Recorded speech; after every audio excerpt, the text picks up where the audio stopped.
হবিগঞ্জ শহরে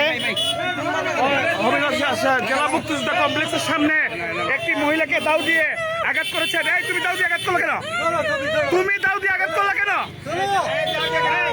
দাও দিয়ে আঘাত করলে কেন? দাও দিয়ে তুমি আঘাত করলে কেন? দাও দিয়ে তুমি আঘাত করলে কেন? হ্যাঁ হ্যাঁ তুমি দাও দিয়ে আঘাত করলে কেন?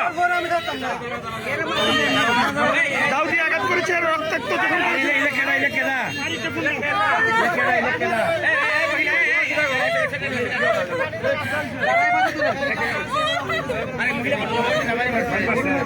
কই গেছে গা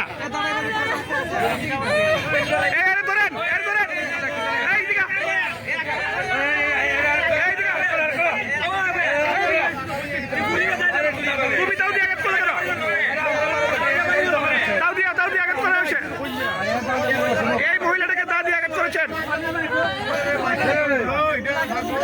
তোমার কি